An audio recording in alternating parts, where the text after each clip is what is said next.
Okay, so let me share my screen really quick.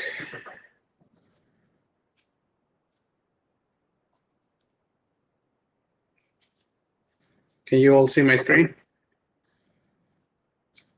Yep, it's got the agenda. Looks all right, good. Awesome. Well, welcome everyone. My name is Marco Palacios, and I know on the under my picture it says Rod Soto, but today I kind of have to be Rod Soto because we only share one account, and he's the main subscriber for WebEx, and he is not able to join today, but he was able to provide me with the credentials to log in. So I'm going to impersonate Rod today, but just FYI, I'm Marco, and everybody knows me. So today we have a very special event. So usually we meet monthly, and and we have different topics for the new members who are to Pacific Hackers. We meet every month, and we try to do like one-on-one talks, unless there is some special events where we have speakers who are already working in the industry, and they're taking times of their lives to come and share some of their knowledge. So for that, we actually thank you, Lodrina, for being here and share some of your good information. It looks like it's going to be a wonderful presentation, so we look forward to listen to your presentation. Again, we usually meet at the MLK library here in San Jose, downtown San Jose, but obviously because of COVID, we were not able to. So, but we've been hearing rumors that DEF CON might be going in person. I heard some rumors from the industry. Besides Las Vegas, for example, they already mentioned that they're going to be remote or online. However, DEF CON might be changing things, and if DEF CON decides to do something different, I'm pretty sure the others are going to follow. So just keep the eyes on Twitter, or if you're subscribed to their news and stuff like that, make sure you follow those. Again, you can join the Discord channel that we have.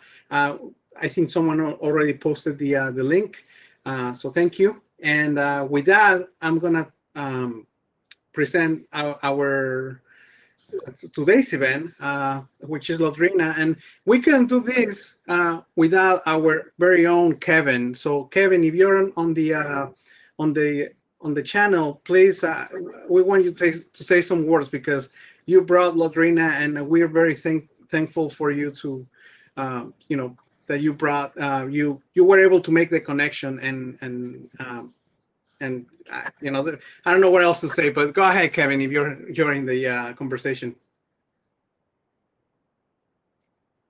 I know you were in the channel. I saw your name, but not sure if he's available. Are you there? No? Okay. Well, we might have lost him.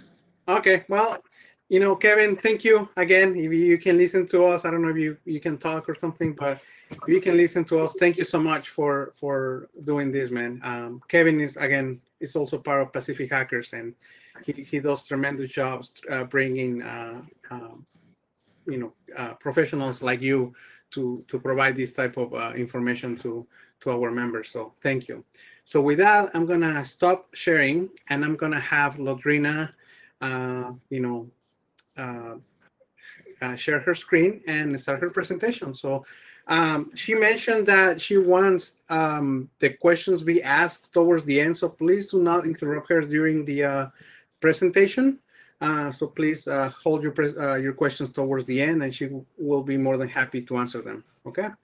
With that, Lodrina, thank you so much again, and the floor is yours. Yeah, thank you so much, Marco, and thank you for everybody who's attending so far, for spending your Saturday with me. Let me get my screen shared. By the way, Marco, I just realized something, and tell me if I'm right or not. Is is the 101 logo both for the highway and for like 101 information? Am I reading this right or reading too much? We so it has different meanings, right? So yes, mainly the 101 logo was because of the Highway 101, which is across the Pacific, right? But then when we start creating ideas for the logo, we also say, well, 101 is not only the freeway, it's also our intention. We're trying to provide people who are looking to transition to the cybersecurity field or are interested and all that, try to come up with presentations that is going to suit them, right? So the 101 also came for that.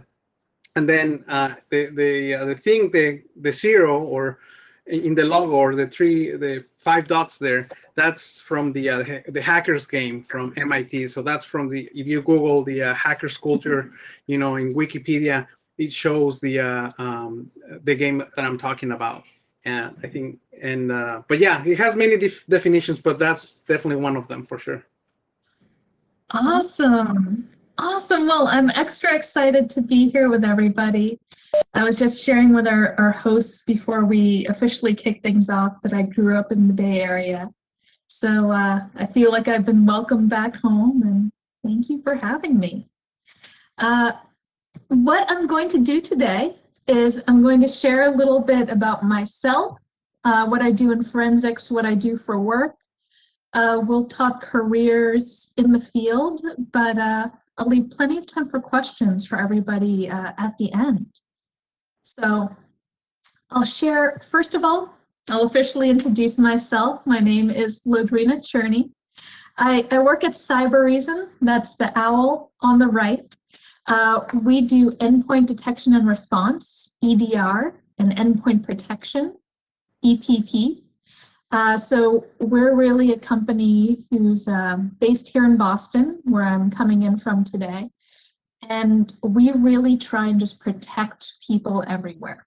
And that's our mission, is to protect people in the open and connected world. But I was also sharing with our host, who knows that I teach for SANS Institute. So SANS has a wide variety of classes for people who are in the field or getting into the field of cybersecurity, whether it's defense and blue team or offensive operations, ethical hacking, pen testing, that kind of thing. You can take week-long classes in a number of different subjects, or even earn your master's degree through SANS.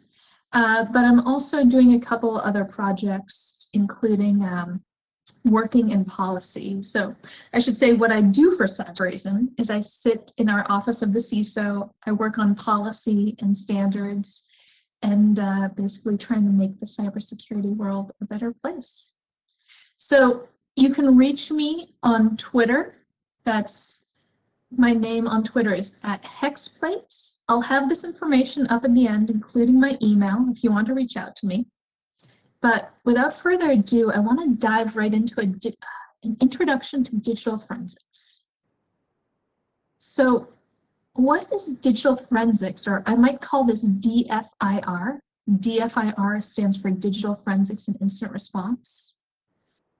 And digital forensics is a branch of forensic science, and it deals with identification, preservation, analysis, and reporting of digital evidence.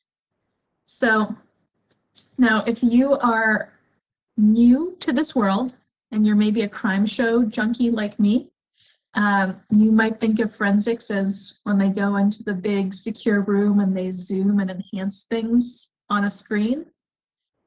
Well, forensics is definitely more than that. And think, digital forensics, so anything digital, whether it's a computer or host-based forensics, that's what I specialize in. You can also obtain digital evidence from cell phones, from networks, from the cloud, from connected vehicles. The list really goes on, and there's really more places you can specialize every day. It's worth noting that the field is still fairly young. There was a really seminal report that came out just over 10 years ago called Strengthening Forensic Science in the United States. This came out from the National Academy of Sciences and talked about all kinds of different forensics.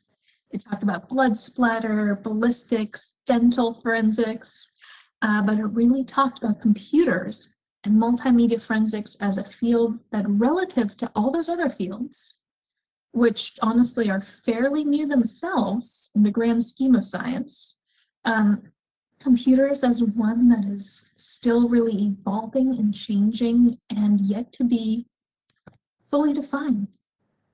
And that's what I find exciting. So because I know this is supposed to be a 101 talk, a talk about getting started, a talk for beginners, while I can't teach you to do digital forensics in half an hour, I can teach you to identify on the computers you use, on your cell phone, when there might be data that can be recovered by a professional like me. So I'm going to give you a couple examples to think about. And as we go through these examples, you might start to see a pattern of things you'll recognize on your computer, on your cell phone, things that indicate there's data being left behind that a professional like me could come back in and recover. So let's start with this one, which is an example of Microsoft Office and Microsoft Word. So something that I use a lot in my work, which, by the way, when I'm doing my forensic investigations, I spent a decade looking into intellectual property theft. So, for example, somebody would leave a corporation, go to a competitor, and suddenly, if they were a salesperson, all of their clients might follow them. Or if they were an engineer, they might start developing a very similar tool at their new engineering company. And because things are looking a little funny, I'll often be hired to say, can you look at this former employee's computer? I think something strange happened. I think they took some data with them when they left. And one of the things I'll look at are documents that they recently used, recently opened. So here's one way that you can understand how I can come to recover that data. So when you open Microsoft Word, if you're a Word user and you have it set up with your default options, you might see something like what's on my screen, where Word will prompt you to open some of your most recently opened files. It might say, you opened this earlier today from this location. Do you want to open it again? This should be your clue that this information is being tracked. Now, for those of you who are familiar with this already, I'll try and give you a few nuggets of information about where this forensic artifact lives. So if this is all new to you, stick with the example I just gave you. There are going to be many more. If this is familiar to you, you're comfortable, maybe you've done a little bit of forensics, hopefully I can share with you that this information is stored in the ntuser.dat registry file. So in this database that is so crucial to the way our Windows computers work, if we're talking about Windows. However, it's also stored in other places as well. So again, I'll stick with Windows for now. If you're a Windows user and you go to your taskbar on the side of your screen and you right-click it, that's another place you can see your recent files pop up. And those are stored in a different place. Those are stored in an artifact called jump lists, and those have a relationship to shortcuts or link files or .lnk files. I'll use those terms interchangeably sometimes. And, you know, Office is really just a wealth of information because when you use Office, you might see something like the button I've just put up on my screen that says Recover Unsaved Documents. Okay, Recover Unsaved Documents as an option in this application is a pretty good indicator that this application is saving things, even without you saying I want to save them, even without intending to do it. So when you start to see these things, think there's something under the hood, maybe in a location that I as a user can't readily access, but there's something under the hood that's tracking my information. So let's go on to our additional examples. Downloaded files. Now, somebody was asking a question about malware and files are safe or not, right when we started the session. What I have on my screen is a Word document with a yellow banner across the top. It says, be careful, files from the internet can contain viruses. And do you want to enable editing? Do you want to stay in protected view? So you might have seen this before. And if you think about when you've seen it, when you've opened a file with this banner, I am willing to bet that you never did anything to that file that says, classifies it and says, oh, this came from the internet, I better treat it in a safe way. No, your computer is doing this for you. And you'll see this on Macs. You know, you might not be able to run certain applications because of where it came from. So how does your computer know that this document came from the internet? Well, there's this little piece of information called an alternate data stream zone identifier, or ADS zone identifier. And it gets added to a file when it's downloaded from the internet, usually by your web browser. By the way, if you're a forensic examiner, certain web browsers will also include the URL that the file was downloaded from. So if you are downloading something from Gmail, and I want to come in after the fact, I see something's been downloaded from the internet, I wonder where you got it from. There's a good chance that I'll be able to go into this ADS zone identifier and see that it came from the internet, and then the URL it was downloaded from, including that it came from Gmail or whatever the site was. So I've got a whole lot more examples to share with you, but this is my favorite one to share. I'm going to see if I can open up the chat here. So I'm going to ask you what everybody thinks about this in just a moment. Okay, would it surprise you to know that incognito browsing or in private browsing leaves some traces of the websites you've been on your computer?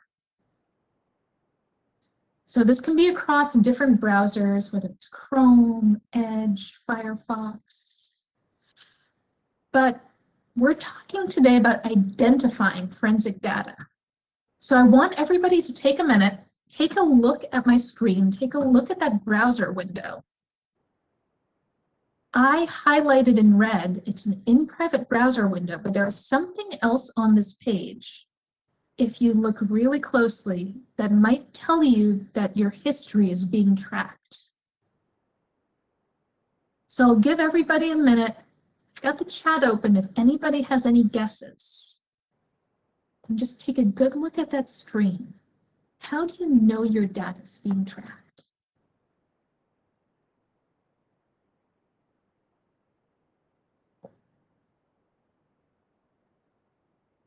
All right, I have one guess. I have two guesses. I have to say, thank you folks who are responding so far. By the way, a couple of you are correct. Okay, I'll share it with everybody else. So on my screen, and you might have to know this is how this browser works, that these are darkened, that they're not grayed out. Excellent job in the chat. A couple people called this out. The mere fact that I can go backwards and forwards in this session, not just back, but also forwards, This tells me that within this tab, within this window, I've gone to a whole bunch of different websites before this one, after this one. And the mere fact that I can go forward and back and see what those websites are means that something is being tracked at some level. And because something is being tracked at some level means that if you are a professional like me, there is some chance of getting that information back. I have to say it's tricky, but there is a chance. So well done, everyone. Okay, folder opening is another big one here. So on my screen, I've got two different kinds of folders open. One is a list of files, and one are small icons. So if you are somebody like me who maybe wants to see my downloads or my documents folder as a list of files, and then I want to go into my photos folder, get all my vacation photos, and see them as a preview of tiny icons. Once I set that setting to be the way I want it to be, every time I go back to that folder, that's what the setting is going to be. So this should be your indication that there is something being tracked. And by the way, that something on Windows is an artifact called shellbags. So shellbags is kind of a funny word, and it's an artifact that I use all the time. Remember, think about my intellectual property theft investigations. What folders was somebody in? What folders did they know about? Did they know to go onto the company SharePoint and look in the folder confidential classified documents? So this is something that is incredibly valuable for me. You know, we're all about learning here. So I am going to take a detour for just 2 or 3 minutes and share with you something a little bit outside of forensics, but I think something that's important to many of us here. You know, we are all here as InfoSec professionals or people who want to get into the field, and we have the virtue of being able to do that by those who come before us. So in honor of that, in my examples you've seen so far, and particularly on this page, I've included some women of computing, women who've been instrumental in the history of computing, in the development of cryptography and security. And if you have a moment and are interested in finding out more about these incredible women, take a screenshot, take a picture of this screen, and look them up. In fact, there's one woman in particular that I want to call out, and I'm going to share a little bit of her story with you. And that would be Becky Bass, who passed away 4 years ago, actually March, 4 years ago. So this is the anniversary of her passing. I want to share a little bit with everybody about Becky Bass because we're recording this at a time. Content warning, I will say one sentence about this and then move on. We're recording this at a time, March 2021. We've just experienced and seen incredible violence in Atlanta, Georgia, against people of Asian heritage. And that is one reason in particular I thought it was really important to highlight Becky's story. So let me tell you a little bit about her. Rebecca Gurley Bass was known as the den mother of intrusion detection. She was also known as Info Mom. She was born in Alabama, so she was a US citizen of Japanese heritage. Her mom was Japanese. And when she went to college in 1973, she was the only woman at her University of Alabama at Birmingham program in engineering. Only one. She later went on in her professional career to work for Xerox.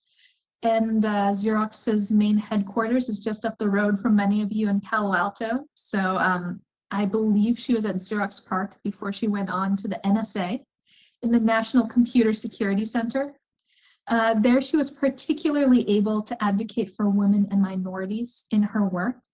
And she was also technically very excellent. She received the NSA Distinguished Leadership Award during her time there. She later went on to be the Deputy Security Officer at Los Alamos National Lab. She was a venture capitalist later in life, and she also wrote a number of books that are seminal to the field, including the title Intrusion Detection, and she co-wrote a guide to forensic testimony. She was later credited with building the FBI's first computer crime squad. But more than anything else, she is remembered fondly as somebody who cared about people. And in my doing research about Becky's life, to share that with you all, there were a number of quotes that stood out to me about her work. So I wanted to put one up on the screen. And I will also share that her legacy lives on at basesecurity.org. So you can check out BACEsecurity.org to learn more about her work and her legacy. Okay, so I'd like to thank everybody for allowing me to share that story. And I think hopefully that's why I'm here, and hopefully that's why you're here, is to hear some stories, to learn something. So I'll try to pivot back to technical information. All right, and I'm going to jump back in somewhat where we left off. Remember I was talking about folder previews and getting information from folders you've been in? Well, when we create these little file previews, these little icons, these are things that are stored on your system. They're stored in an artifact on Windows called, it's either the thumb cache or the thumbs.db file. Mac OS has a very comparable artifact to this as well. But you should have some indication, especially if you've been using computers for years and years.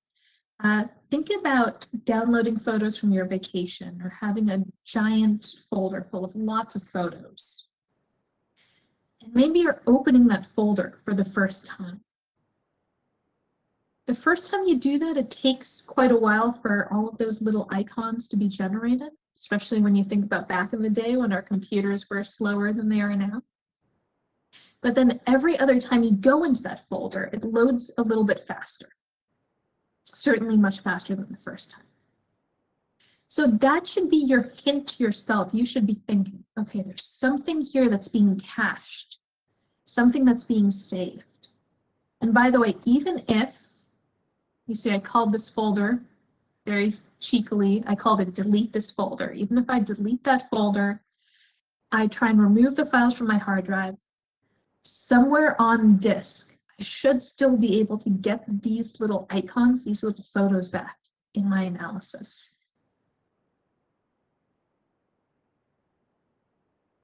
Now, I'll go into a few more technical artifacts. One is from the system usage panel. When you Control-Alt-Delete, you bring up your task manager on Windows. The mere fact that we can delete our usage history, how many CPU cycles, how many bytes have been pushed over the network, the mere fact that we can delete this information means that it's being stored. Usually for 30 days, it can be up to 60, on disk in an artifact called the System Resource Utilization Management Database. So I'm getting into some more advanced artifacts here, but you might be thinking to yourself, and you might even be able to identify now, when we had our time change just recently, that your computer knew to change its clock, and if you're paying attention to your clock, that there is something about your computer that's tracking your location, this might lead you to believe, okay, there are date and time settings that know where I am, can figure out what my time zone is, so somewhere that's being stored that I, for example, am in Eastern time right now. Been mentioning Macs throughout this, but Now I'll give everybody on a Mac an example that's just for you. If in your house or in your office, you share thumb drives between a Mac computer and a Windows computer. If you start at the Mac, then you go over to Windows, you might see something like this. Files that begin with dot something and .ds store is a big one. These are all kinds of indexing files that your Mac is doing just behind the scenes, tracking the files, tracking what volumes, tracking all kinds of things on your Mac, again, to be more user-friendly. That's why Windows is doing everything that Windows is doing. It's trying to be user-friendly, it's trying to speed up our user experience. But by the way, because Macs and Windows see things slightly differently on our file systems, when you plug that hard drive into a Windows computer, you kind of see these auxiliary Macintosh files that are doing all this background tracking.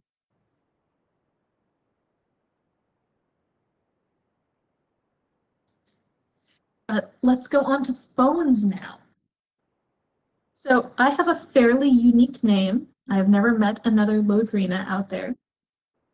And every time I get a new phone, I type in my name, I spell it out, and I have to teach my phone, no, my name is not spelled incorrectly. I want you to remember this. Get rid of the red squiggly line. Once I tell my phone that, then it knows what to do from then on. It remembers that my name is my name. So this should be your clue if you've had to spell something unique or something that's not in your dictionary, that there is a dictionary on your mobile phone. And not only a dictionary, there's predictive text oftentimes. So your phone will try and identify what word you want next because it's tracking what words you use in sequence. As you're typing out words sometimes, because it tracks that order, I can go back in and perhaps see what words you typed in what order. And as you see on the screen, that can not look good depending on what you've been doing on your phone. Typically, by the time I get there, it's because something not good is happening. So those were all of the examples I had to share today. I know that we're going to pivot into career questions in a few minutes and questions about this content. But for those of you who think this all sounds really interesting, I love crime scene shows, I love mysteries, I love digging into all the different settings on my computer. If you want to work in the digital forensic field, here's a few things that you will want to remember. First, about all the examples I've shared today, if it's remembered for you, it can be recovered. What I'm sharing next, these next few slides, these are things that I took screenshots of to remind myself to look up. Because every time our systems upgrade, there's no corresponding book or pamphlet or manual. That is, here's the latest version of Windows and what it means for forensic examiners. You need to be aware of what features exist so you can try and recover the data that's associated with them. So when I see that sticky notes is upgrading and it can sync across devices, I'm wondering where that data is stored. Is it on disk? Is it in the cloud?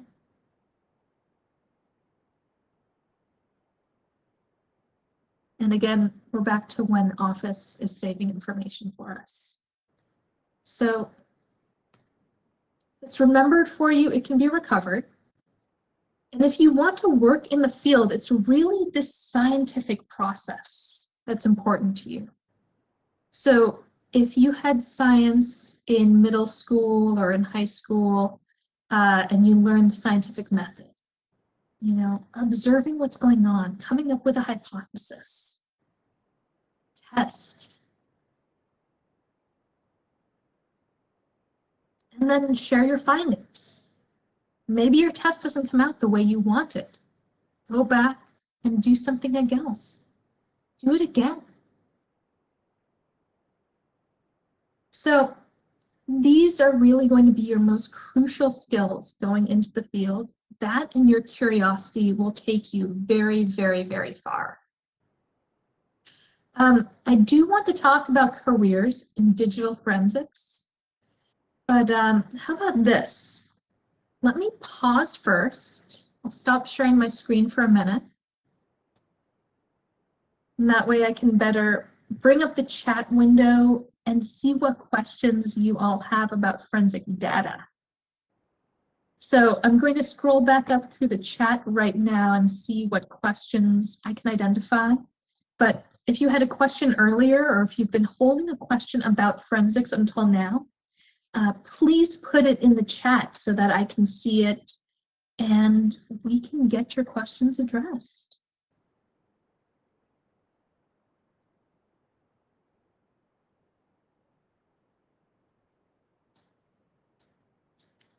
Okay, and I saw a question earlier. I think this probably had to do when I was talking with incognito browsing data.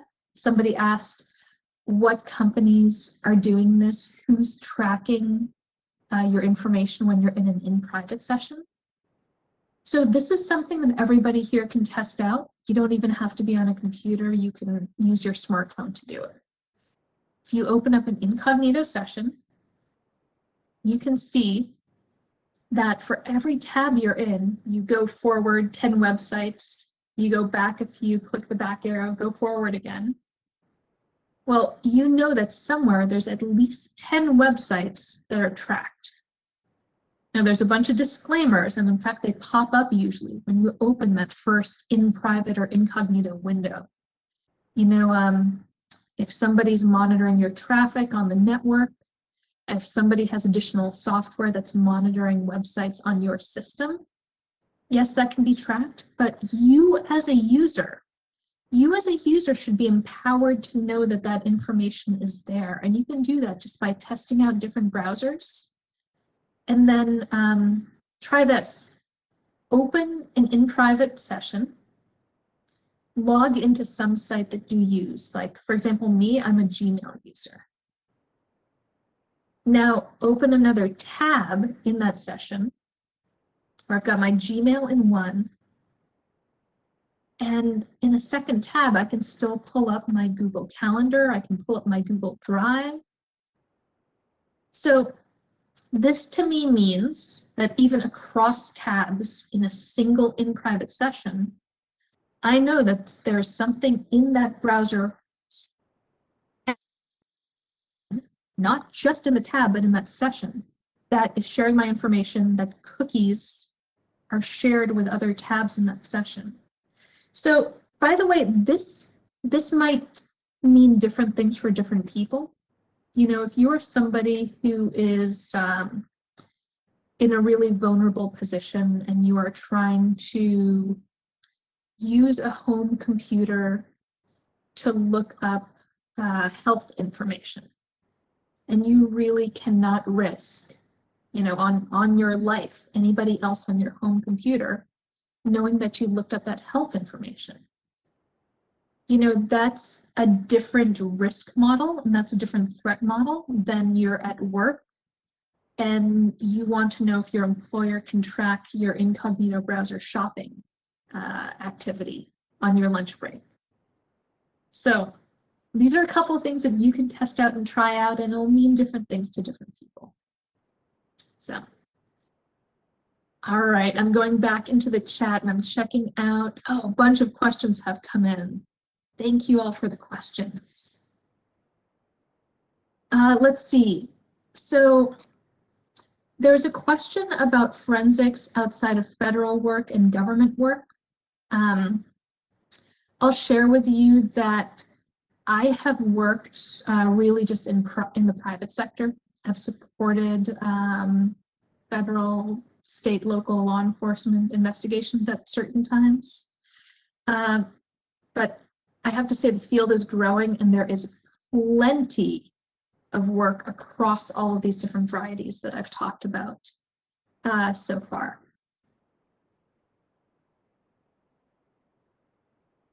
Let's see. oh, can I get rid of cached information? So all of the information that I've shared with you so far, how can I get rid of that? Okay, this is a great question. So I'm going to say that I have looked at computers where somebody has downloaded programs to try and cover their tracks, some kind of evidence eliminator, evidence killer. They've all got great names. I'm going to share with you that very few of them are effective at covering up all of these tracks that I'm sharing with you today. And maybe that should be your takeaway for those of you who don't want to work in the field, those of you who are wondering, how does this affect me? It is very, very, very hard to remove all of this information from your system. I would say knowing that information, depending on what you're doing, would you be comfortable with somebody coming in and recovering it? And are they likely to? If it's your home computer and kids trying to cover up their activity versus me coming in and working, $1 million data theft. There are probably different resources that are going to be tasked with investigating those. So hopefully that helps.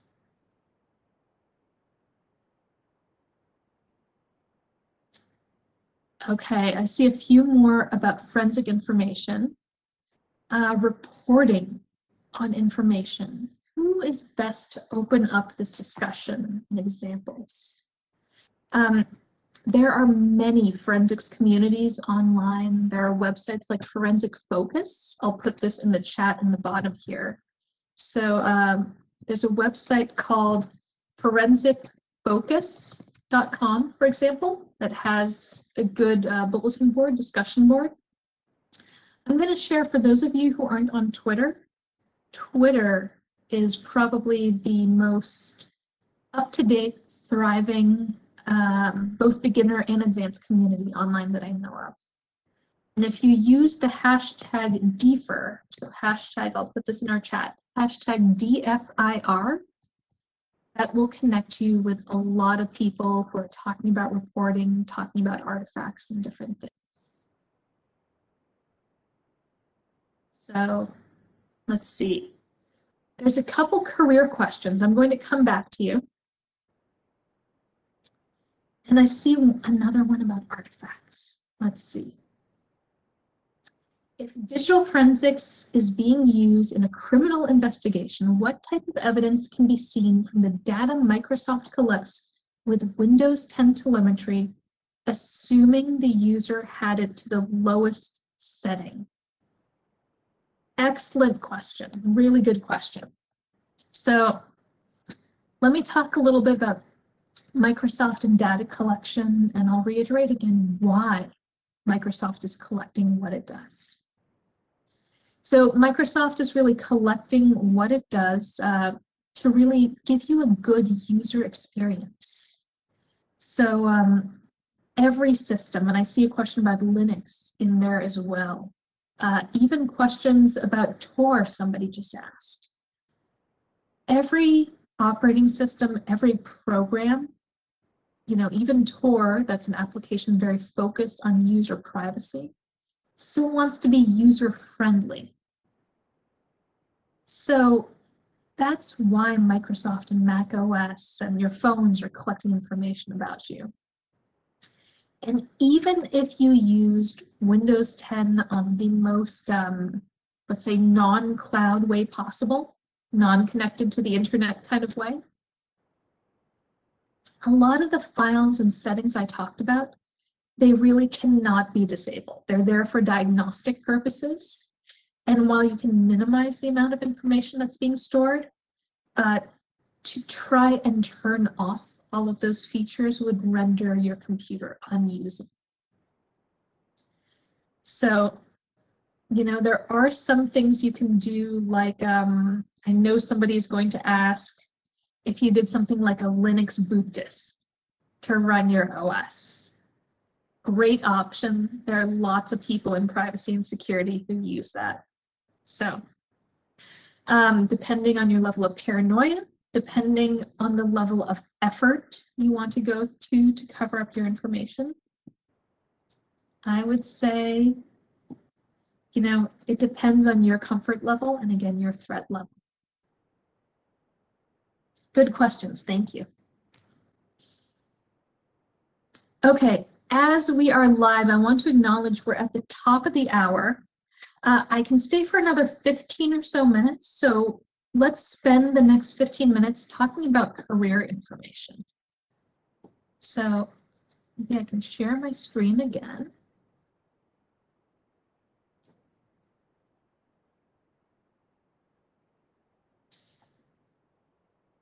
Okay. And I'll start with sharing a little bit about my story. I don't have any slides in particular prepared, so how about this? I'll leave it on my contact information. So those of you who are interested can take down my information, check out the places. I am online if you have any questions. But a little bit about my story is that, as I mentioned earlier, I grew up in the Bay Area. I was there during the first .com boom, and I was quite young working in the industry.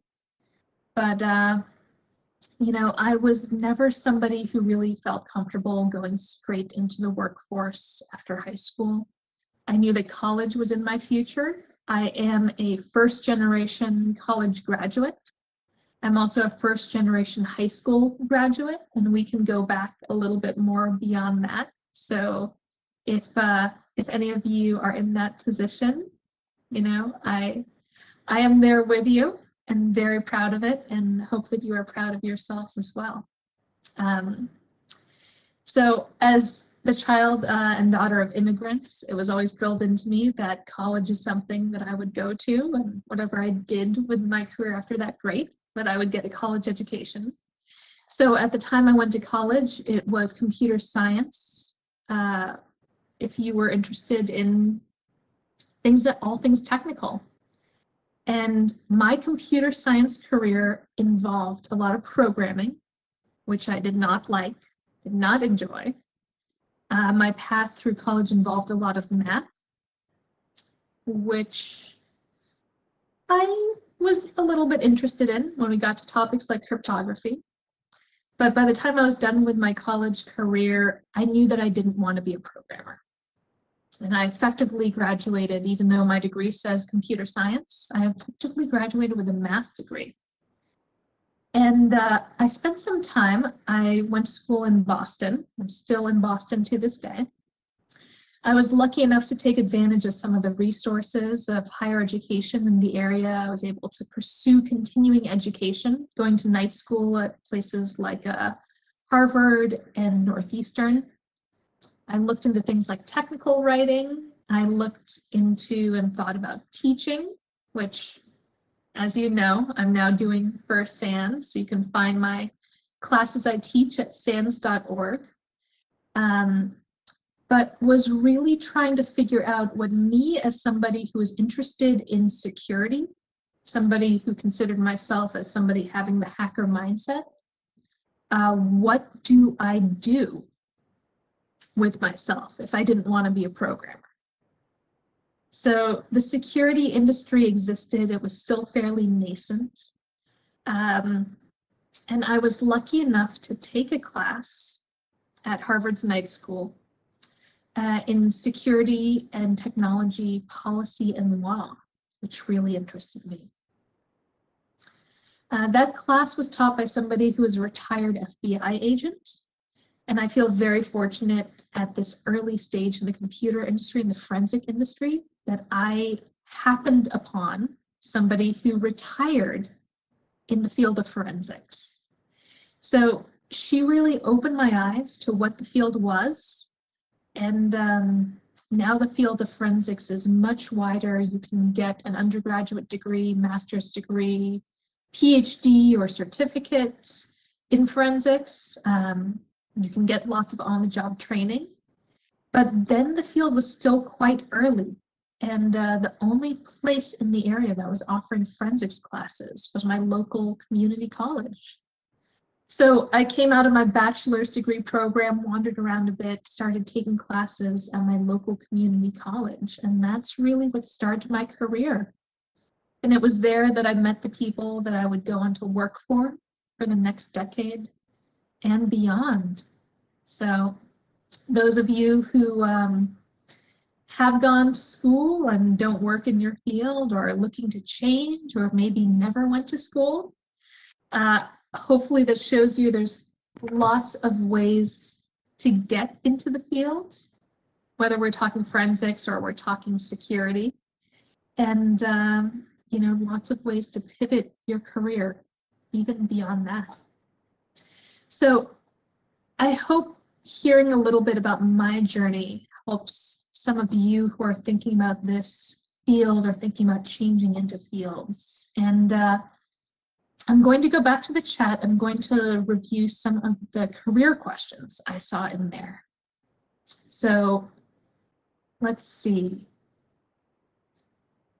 There's a question about what would be a good entry-level job for a college student in the forensics field. Great question. There is one issue that makes it really hard to get into the field, which is forensics jobs might not always say digital forensics in them. So this goes for your entry-level college student, career changer, whoever you are.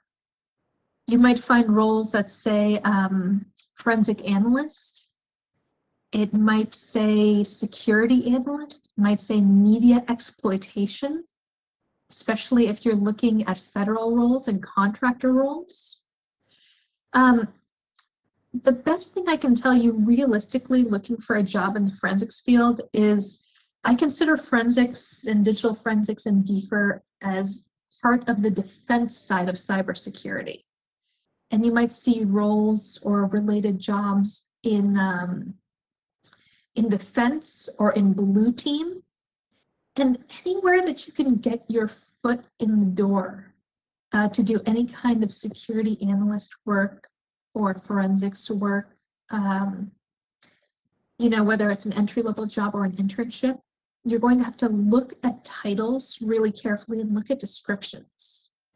But getting familiar with some of the forensic websites that I've mentioned earlier will really help you out there.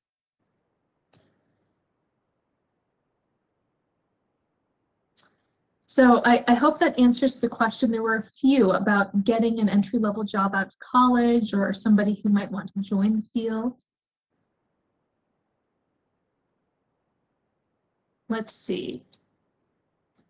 Oh, somebody mentioned Ncase down below, which is a forensics software platform. Let me take a little detour into forensics and getting a job now that I see the term Ncase. One great hack to find career jobs is to find keywords that are often used in the field. So sometimes employers will ask for, do you know Ncase? Do you know magnet tools? Do you know tools from Eric Zimmerman? Do you have a SANS GCFE certification, which is the certification that my class is associated with? Now, you don't necessarily need to have all of those skills, but once you start identifying certain keywords, that should help you out quite a bit.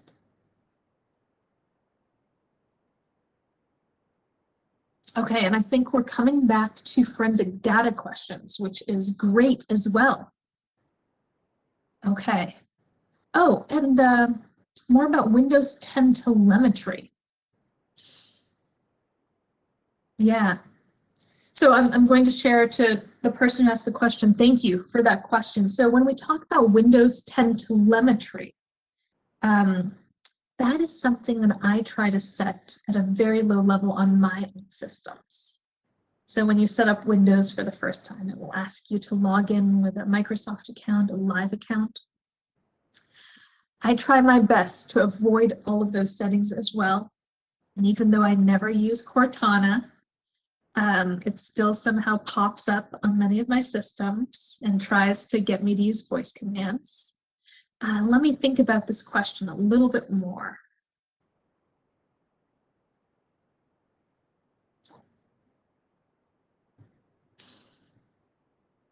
Okay. So the question that was asked about Windows 10 telemetry, I will share that I have not looked at Windows 10 data stored in the cloud that relates to telemetry specifically. I will say there was some data I shared earlier about the SRUM. I think this is my most useful artifact. I'll go back to it so I can talk a little bit more about it. So the Windows SRUM is that database that comes up when you press Control-Alt-Delete and you go to your task manager. This one here. This one is incredibly, incredibly useful for finding very, very granular information. You can see as a user, if you go into this, and you can add additional columns over here on the right. You can add additional information to your view, like number of bytes being written to disk, number of bytes sent, amount of data being pushed over the network. So I'll share with you, there's one example I go through when I teach, which is a user who tried to cover up his tracks, tried to avoid any suspicion, tried to tamper with evidence by changing date and time settings and doing all kinds of wacky things. And in this lab that I teach, we look at this artifact and we find an application that was installed, a file sharing application, that supposedly is no longer on disk, that supposedly was never on disk. The amount of traffic it sent over the network, and based on some other artifacts associated with this, where the person was sitting, what Wi-Fi network they were using, and where in the world they were. So I find the SRUM super, super powerful because of the reasons I just shared. We can see incredibly granular, useful information, and in my mind, I consider this telemetry. I don't know if it exactly fits the original intent of the question, but this is the kind of low level stuff that even if you went and pressed delete and tried to clear this out, could still be carved for, could still be found in volume shadow copies, and is really a gold mine. So I hope that gives you a little bit more to chew on.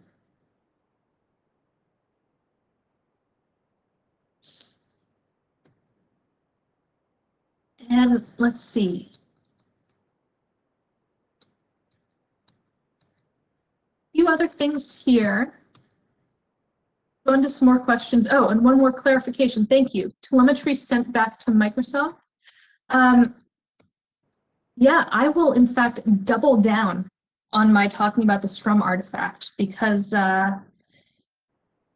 you do need to enable this setting. It is very easy to enable accidentally, but SRUM data can be sent to Microsoft, and we can find much more of it, much more history related to it if that's enabled.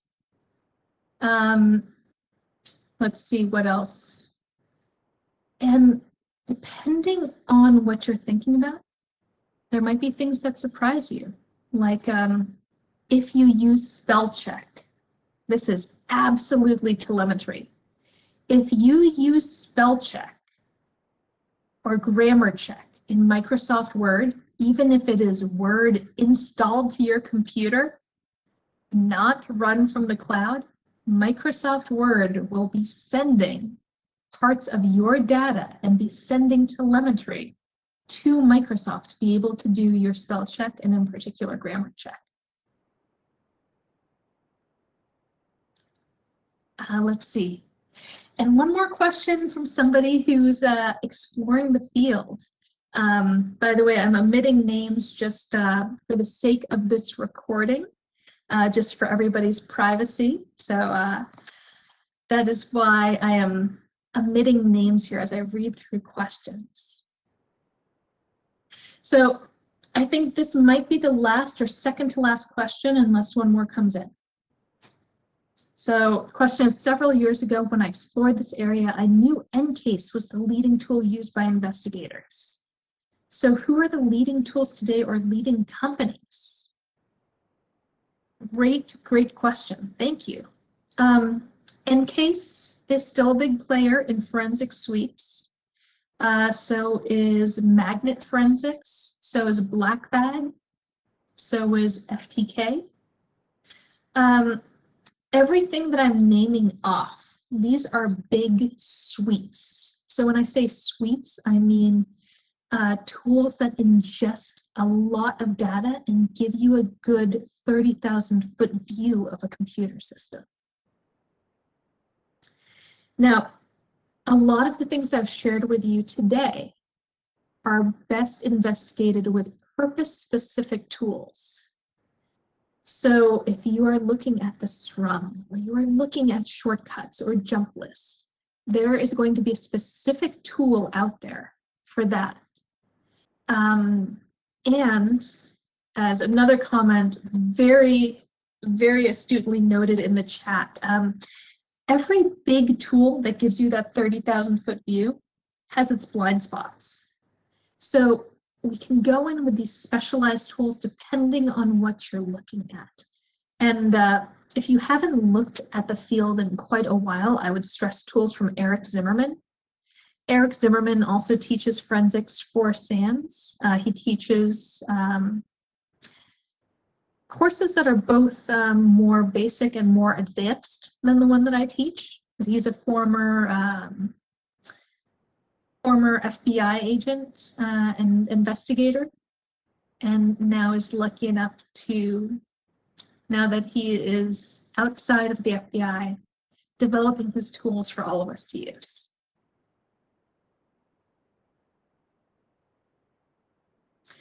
Okay, so let me take one more last question since we're at a quarter past the hour of this session. And thank you for the one more question I just got in. Are there any beginner software programs or subjects to focus on for people who are just getting into the field and developing an interest? Good question.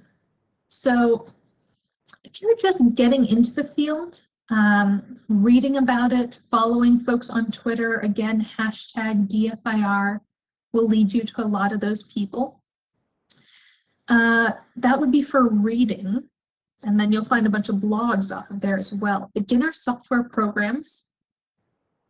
There are lots out there. The Eric Zimmerman ones I mentioned, there's a lot of blog posts and videos about.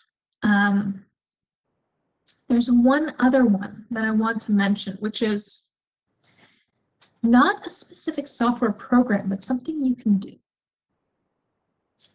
If you are following DFIR blogs and maybe following DFIR Twitter, maybe the hashtag on LinkedIn, you might see opportunities for DFIR capture the flags coming up. So these might be something that says, if you're not familiar with the term, I'm going to type it into the chat, CTFs, or capture the flag. So in a capture the flag type game, there's often opportunities to get some sample evidence, maybe some suggested tools. And as part of this game, as part of the CTF, you'll be asked questions about the evidence. And usually there's beginner level questions and maybe hints you can take to try and figure out and explore in a somewhat structured way.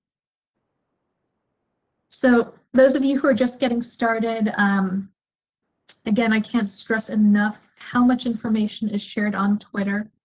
If you're not a social media person, you don't have to interact and chat with people. I think it would be to your benefit if you do, but you can just watch the hashtag, watch it on LinkedIn, and find blogs and people from there. And somebody just shared a great site in the chat. I think that's a good one for me to end on. The site they shared is dfirdiva.com. So she has a site for getting into DFIR. And that's a great place to start as well. Thank you for sharing that.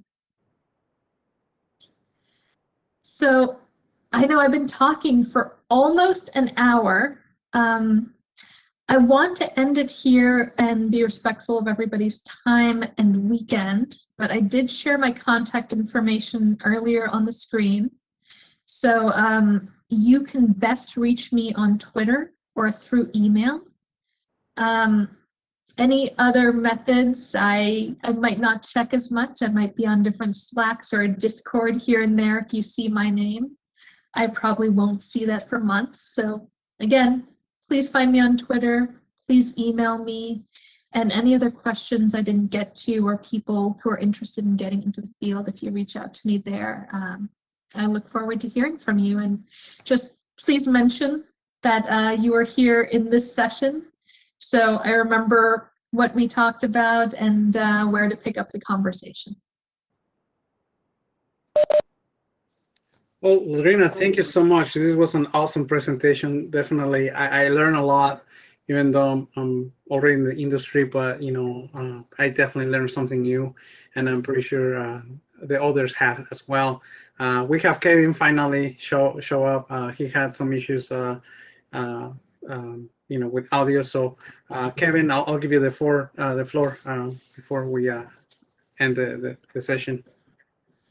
Great. Thanks, Lodrina. That was amazing. And I hope everybody enjoyed it. And this was amazing. A lot of information. So digital forensics is so amazing in itself. So there's a lot to cover. But I think you touched on the highlights. So we appreciate that. And we're looking forward to maybe having a capture the flag, Lodrina. What do you think? That would be something interesting to embark on. I think that would open up the kind of people's eyes a little bit too. I've used autopsy and some of the others, but that's just scratching the surface because I know in mobile forensics it can get pretty interesting. Especially, I had an opportunity to go to Drive Savers here in the Bay Area up in Nevada, and they have a whole lab, and they were talking about how they do mobile forensics, and some of the cases were quite mind blowing because they had to recover from a phone that was like water damaged, and basically the person tried to destroy evidence and some other stuff like that, and they were actually able to recover some text messages, which was very essential for a case that they were working on. But I wanted to, personally say thanks for everybody coming out, and truly enjoyed it again, Lodrina. I have heard you speak before, so, hearing you, talk again about your passions and sharing base security was really, that was the first time. So thanks. I remember some of those little tidbits of history, but we gotta emphasize how much history there is out there, and this was a great opportunity for us to educate other people as well. And I'm going to end it on the note of just hoping everybody's families are safe and you're doing well. But if you would love to learn more about, like Lodrina said, there's Twitter, all the handles, and I do say it can get overwhelming, but there's tons of Discord channels as well, and we share some resources too on our site. But with that being said, I'm going to hand it back over to Marco and Lodrina. Again, thank you. A big round of applause to you, and very much appreciated. And that's kind of everything I wanted to say right now. Yeah, thank you so much. And yeah, thank you everyone for spending the past hour plus with me and for the great questions. No, again, thank you so much, Lodrina, for taking time out of your busy schedule and meeting with us. So stay safe. And for our members, we have next month another great meeting on Kubernetes security. And we hope to see you there, and stay safe, follow your local guidelines. And, this is almost over. So just keep the fight, Thank you all, and have a good weekend. All right. Have a good weekend, everybody.